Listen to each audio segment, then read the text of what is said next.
हरे राम राम राम हरे हरे, हरे कृष्ण कृष्ण कृष्ण हरे हरे, राम राम राम हरे हरे, हरे कृष्ण कृष्ण कृष्ण हरे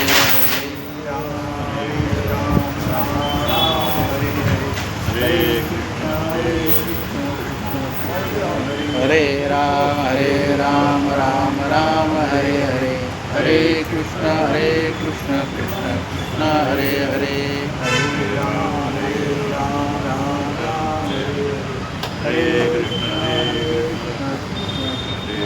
कुंडलिका वरदरुषोल श्री ज्ञानदेव तुकाराम पंढरीनाथ भगवान मौली ज्ञानेश्वर महाराज, जगद्गुरु श्री संत तुकाराम महाराज, सब संतन की जय, अपने अपने माता पिता की, गणपती बाप्पा मोरया, ज्ञान राज माझे योग्याचे माऊली,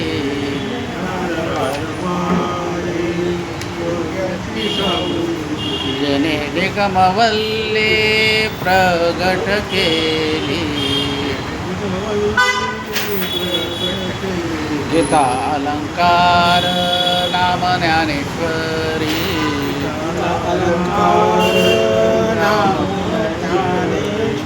ब्रह्मानंद लहरी प्रगट केली, ब्रह्मानंद लहरी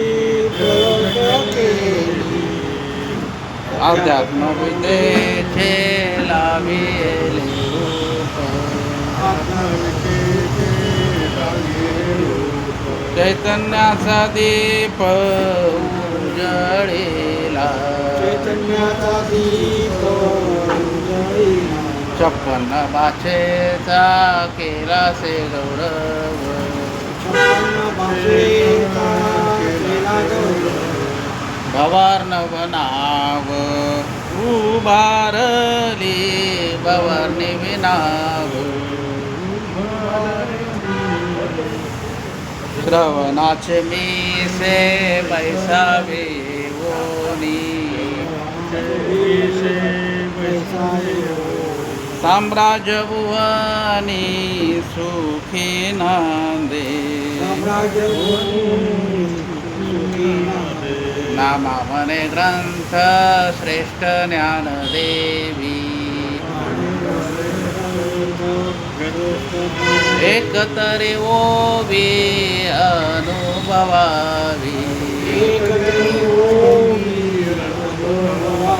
गीता अलंकार नाम ज्ञानेश्वरी,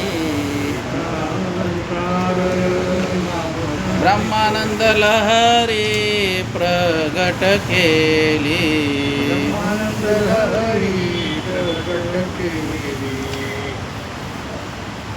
ज्ञानेश्वरीची कार्यशाळा अर्थात ज्ञानेश्वरी घरोघरी ज्ञानेश्वरी या उपक्रमात आपलं सर्वांचं स्वागत आहे. आज आपल्याला अध्याय क्रमांक 3 आणि श्लोक क्रमांक 3 आज आपल्याला घ्यायचा आहे. तर हा श्लोक भगवंताचा आहे, ठीक आहे ना. म्हणजे 2 श्लोक पहिले जे होते ते अर्जुनाचे होते, ते प्रश्नरूपी होते. आता त्याच्या प्रश्नाचं भगवंत उत्तर देतात. तर तो पहिला श्लोक आहे 3, ठीक आहे. मला श्री भगवान उवाच, लोकेस्मिन् द्विविधा निष्ठा, पुरा प्रोक्ता मया नघ, ज्ञानयोगेन संख्यानां, कर्मयोगेन योगिनां. आता पूर्ण वाचतो, पूर्ण एकदा म्हणा. लोकेस्मिन् द्विविधा निष्ठा, पुरा प्रोक्ता मया नघ, ज्ञानयोगेन संख्यानां, कर्मयोगेन योगिनां. म्हणा.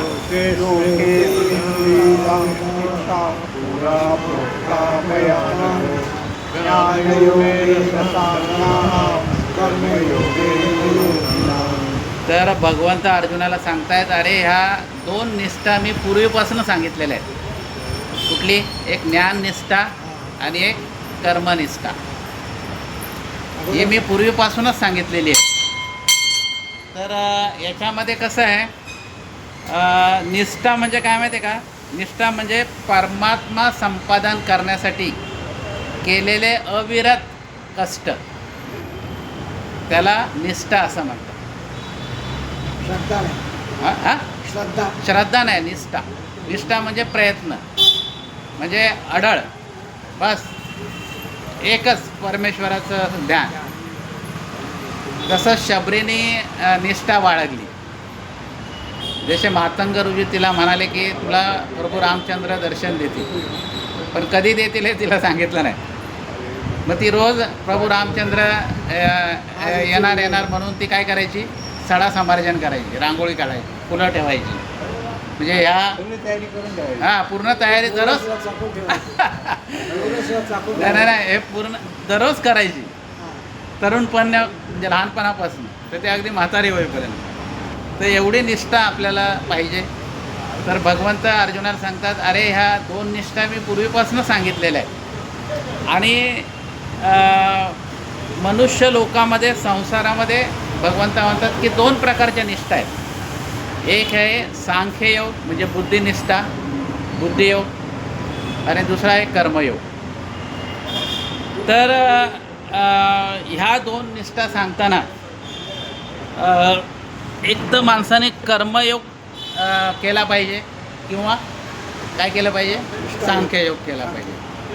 आणि कुठला तरी एक मार्ग निवडला तर आपण भगवंताच्या जवळ जाऊ शकतो, असं भगवंताचं मानता येतं. तर याच्यामध्ये काय सांगितलं आहे की ह्या जगामध्ये 2 आत्मसाक्षात्कारासाठी 2 प्रकारच्या निष्ठा आहेत. एक आहे ज्ञानयोग, सांख्ययोग, आणि दुसरा आहे कर्मयोग. आणि त्याच्यामध्ये अर्जुनाला एक विशेषण वापरलेलं आहे ह्या श्लोकामध्ये. काय बोलत आहेत ते? अनग. अनग म्हणजे निष्पाप अर्जुन. बघा, ही गीता आम्हालाच सांगितलेली आहे. ते तुम्हालाच सांगतायत, तुम्हालाच बोलतायत, तुम्ही निष्पाप आहात. हां, तुम्ही स्वतःला पापी समजू नका. तुम्ही निष्पाप आहात आणि तुम्ही हे करू शकता. निष्पाप मनुष्यच हे करू शकतो. कुठली एक प्रकारची निष्ठा करू शकतो. तर याच्यामध्ये कसं आहे की ज्ञानयोग कोणी करतात की ज्याला संसारामध्ये आवड नाही आहे, तो विरक्त आहे, तो ज्ञानयोगाचा काय करतो? मार्ग शोधतो. पण ज्याला आपल्याला हवं असं वाटतं, नेहमी काहीतरी करावं असं वाटतं, लोकांनी आपल्याला 3-4 लोकांमध्ये आपल्याला लोकांनी चांगलं म्हणावं वाटतं, तो काय करतो? कर्मयोग करतो. बघा, कर्म असा असावा की त्याचा संसार एवढा फुलावा, एवढा वटवृक्ष करावा की लोक येऊन तिथे विश्रांती घेतली पाहिजे लोकांनी. काही लोक असा संसार करतात की ते दुसऱ्याला काय आधार देतात, मदत देतात. मग ते खरे कर्मयोगी आहोत. कर्मयोगी काय करतो? कर्मबंधनात अडकत नाही. तो स्वतः करतो, पण तो असं म्हणतो की हे भगवंत करतो. म्हणजे फळाची तो अपेक्षा करत नाही. हेतूशिवाय कर्म करतो. आणि ज्ञानयोगी काय करतो? तो काय करतो? त्याला माहिती आहे हे जग मिथ्या आहे. हे जग 3 गुणांनी बनलेलं आहे, सत्व, रज आणि तम. आणि संपूर्ण तो शरीर काय करतो? भगवंताच्या सेवेला लावतो. म्हणजे तो तपश्चर्या करतो, तप करतो, साधना करतो. आणि सांसारिक गोष्टीमध्ये तो काही इंटरेस्ट घेत नाही. त्याला काही गोष्टी मिळाल्या काय किंवा न मिळाल्या काय, त्याला काय असं खेद वाटत नाही. आणि तो त्या मिळवण्याचा प्रयत्नसुद्धा करत नाही. मिळालं तर मिळालं, नाही मिळालं तर नाही मिळालं. झोपताना पंखा असलाच पाहिजे असं काय नाही. विदाऊट पंख्यामध्ये मच्छर जरी असले तरी चालेल, काय प्रॉब्लेम नाही. अहो, एकदा असं झालं होतं आमची ती दिंडी आहे ना फलटणच्या तर त्याने एकदम म्हणजे जिथे गव्हर्नमेंटचे संडास होते तिथेच पाल ठोकले त्यांनी आणि ते सगळं अस्वच्छ जागा होतं आणि तिथे असे मच्छर दिसायचे लाईटमध्ये गुरु गुरु गुरु गुरु गुरु म्हटलं बाबा आता काय येतं का झोप मी वडिलांना म्हटलं की वडील होते माझे मी म्हटलं इथं काय मला झोप नाही यायची ते म्हणे काय नाही रे ते अंगावर घ्यायचं म्हणजे अंगावर पांघरून घेतलं का पांघरून काढायचं नाही म्हणजे घ्यायचे डोळे मुठून मी म्हटलं बाबा आणि मी आहे ना ॲडोमॉस नेलं होतं आणि माझं 2 प्रोटेक्शन असायचे मला माहिती आहे असं आता बाहेर कसं आहे त्या पाल्यामध्ये काही पण असतं तर मग मी काय करायचो ॲडोमॉस लावायचो अंगाला आणि ती मच्छरची कासव छाप अगरबत्ती लावायची बघा 2दा अगरबत्ती सगळ्यांसाठी असायची कोणी बोलले की मला द्या बा ॲडोमॉस तर मग घ्या बाबा ते घ्यायचे परंतु एवढं सगळं लावूनसुद्धा मला ते झोप आली नाही कारण मी कसं केलं ते मच्छरच माझ्या डोक्यात होतं आणि आमचे वडील कधी झोपले मलाही कळालं त्यांनाही म्हणजे मी म्हटलं बघतो गेले झोपून म्हणजे कसं असतं महात्मा असा असतो त्याला तो सोयीकडे बघत नाही तो अवस्थाकडे बघतो व्यवस्था नाही बघत तो काय करतो परिस्थिती काय सध्या परिस्थिती हां आणि तो नाराज नाही होत जसं असेल तसं पुढे जातो आणि काही वेळेला काय होतं आपल्याला सगळ्या सोयीची आता मी वारी केल्यानंतर मला दुपारची सोय झोपायची तर झोपल्याशिवाय पुढे जायचंच नाही म्हणजे मी म्हणतो जाऊ तिकडे आता पालखी तर एकाच रोडने जाणार आहे जाऊ आपण हळूहळू नंतर पण झोप झाली पाहिजे मग असं काही गोष्टी ह्या वारीत चालत नाही अहो तिथे असं असतं एकदा आमच्या पांडुरंग महाराज घुले आमचे गुरुजी त्यांचे वडील होते पायी चालत होते तर तिथे चालता चालता ते ना म्हणजे 8:45 वाजले असते 9च्या आसपास थांबा होते म्हणजे विश्रांती असते तर त्यांना लागली लघवी ते लघवीला गेले आणि परत आल्यावर ते आमचे गुरु म्हणजे पांडुरंगभाऊ घुले जे काय म्हटले ते वडिलांना काय बोलले म्हणे तुम्हाला काय अक्कल आहे का ते म्हणे काय झालं तुम्ही हे दिंडी सोडून कसे काय गेले म्हणे एक अभंग गेला ना म्हणे तुमचा एक अभंग गेला ना ते म्हणे अरे अभंग काय करतो मला हे जोराची लघवी लागली त्याचं काय मग तुम्हाला काय थांबून नाही ठेवता येत एक 5 मिनिटांनी तर विसावा कशासाठी असतो विसावा कशासाठी असतो म्हणजे विचार करायची गोष्ट आहे असे कडक नियम असतात पण काय आता सगळं आयुष्य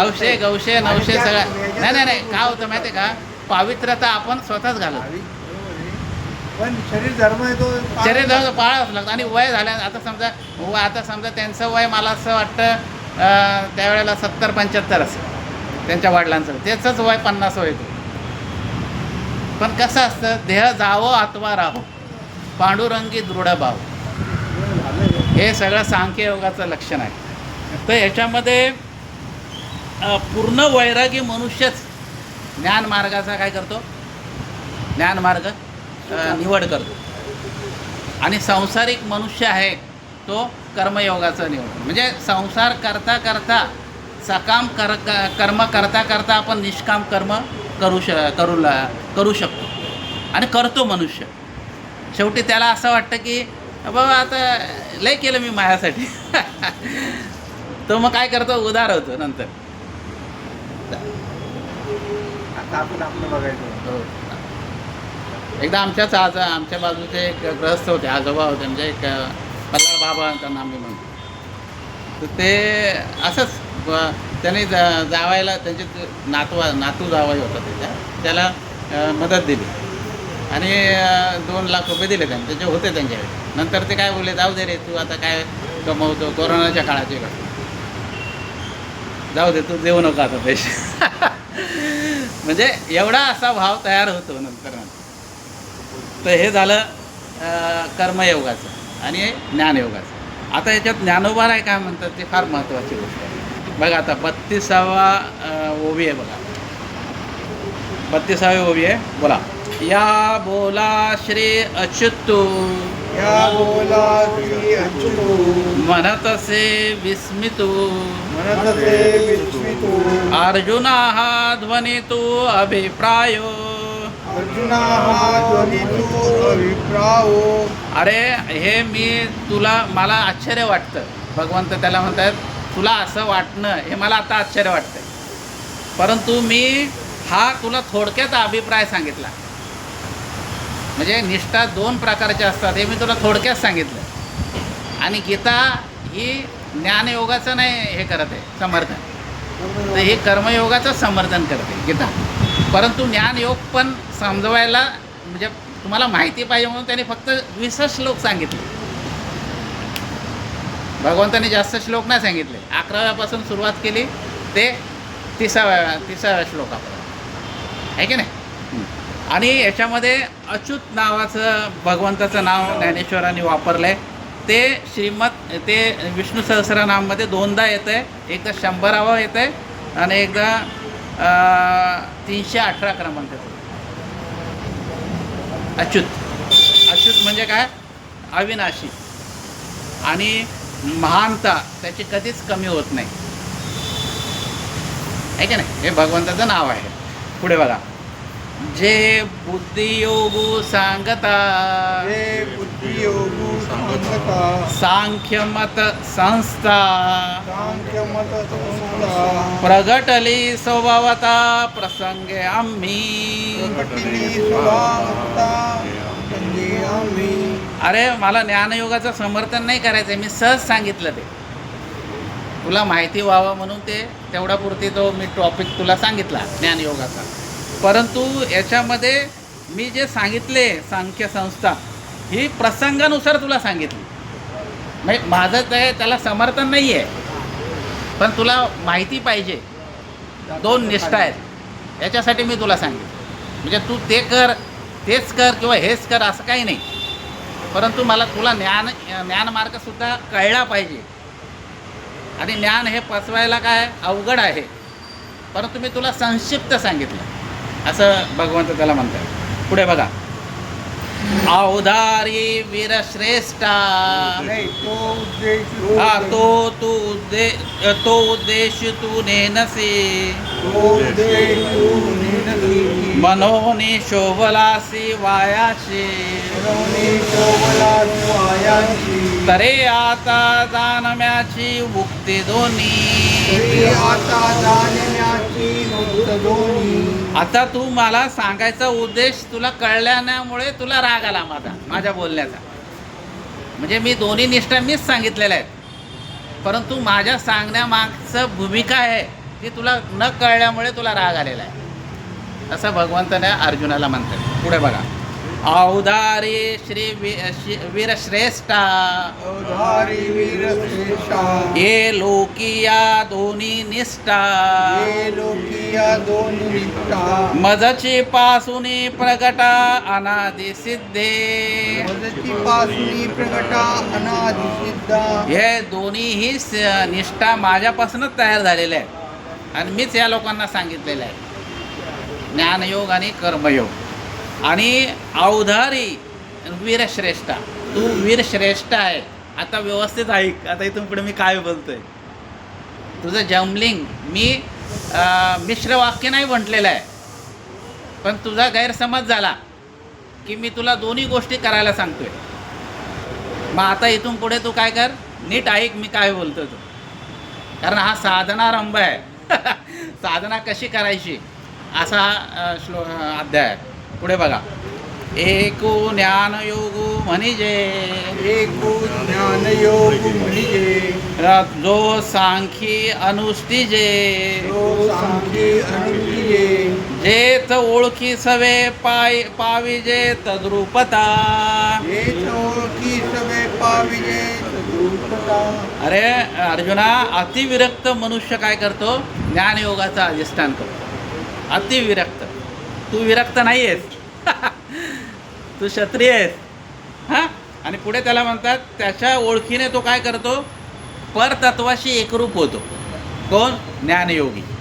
पुढे बघा, एक कर्मयोगू जाण एक कर्मयोग ध्यान जेत साधक जन निपुण येत साधक जन निपुण ओनिया निर्वाण पावती वेळे. पुण्या निर्वाण पावती वेळे. अरे कर्मयोगामध्ये काही साधक जन निपुण असतात कर्म करण्यामध्ये, एकदम स्वच्छ कर्म करतात, निर्हेतुक कर्म करतात. असे काही साधक आहेत या जगामध्ये. आणि ते काय करतात, ते पण मला मिळतात येऊन, परंतु ते मला थोडे उशिरा मिळतात.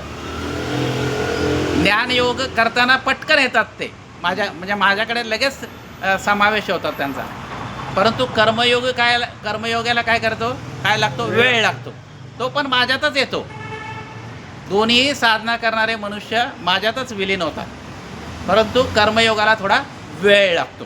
म्हणजे त्यांचं बोलायचं काय, होनिया निर्वाण पावती वेळे, म्हणजे ते त्यांना उशीर होतो, बस, बाकी काही नाही. पुढे बघा, आता हे पटवण्यासाठी ज्ञानोबा आपल्याला उदाहरण देत आहेत. या श्लोकाच्या आतमध्ये जवळजवळ 3-4 उदाहरणं माऊलींनी सांगितलेले आहेत. बघा, आता पहिलं उदाहरण आहे 38 क्रमांकाची ओवी आहे. हे मार्गू तरी दोन्ही हे मार्गो तरी दोन्ही परी एकवटते निदानी तरी एकवटती जाणी जैसे सिद्ध साध्य भोजनी तृप्ती एकी. जैसी सिद्ध साध्य भोजनी तृप्ती एक. अरे तुला दोन्ही मार्ग जरी वेगवेगळे दिसत असले, ज्ञान मार्ग आणि कर्म मार्ग, परंतु दोघांचं उद्दिष्ट एकच आहे, मला मिळण्याचं. तर याच्यामध्ये उदाहरण बघा काय दिलंय त्यांनी, जैसी सिद्ध साध्य भोजनी तृप्ती एकी. बघा, तयार केलेलं भोजन आहे आणि तयार करायचं भोजन आहे, दोनाकडूनही तृप्ती आहे का नाही. आपण घरी बनवणारा आणि डायरेक्ट ते झोमॅटोतून येणार दोघांनाही पोट भरणारच आहे की नाही. हां, टोमॅटो नाही, ते झोमॅटो काहीतरी आहे. हां, पुढे बघा. आता परत दुसरं उदाहरण दिलेलं आहे. आता माऊलीचं कसं आहे, एक तुम्हाला समजण्यासाठी ते दृष्टांत सांगत असतात. पुढे बघा, का पूर्वपार सरिता पूर्वापर सरिता भिन्न दिसते पाहता पाहता मंग सिंधू मिळणी ऐक्यता पावती शेखी. सिंधू मिळणी एकता पावती शेखी. वेगवेगळ्या नद्या वेगवेगळ्या ठिकाणून वाहत असतात, पण शेवटी कुठे मिळतात, समुद्रालाच मिळतात. तसं हे दोन्ही निष्ठा आहेत, ह्या वेगवेगळ्या जरी असल्या तरी त्या कुठे मिळतात, मलाच येऊन मिळतात, असं भगवंत सांगतात. पुढे बघा, तैसे दोन्ही मते दोन्ही मते सुचिती एका कारणाते एका कारणाते परे उपासिते योग्यते अधीन असे. परी उपासिते योग्यते अधीनते. दोन्ही मार्ग मलाच मिळतात, परंतु ज्याची ज्याची जशी योग्यता असेल त्याप्रमाणे तो काय करतो, मार्ग निवडतो, आणि दोन्ही मार्ग मलाच येऊन मिळतात. आता याच्या पुढे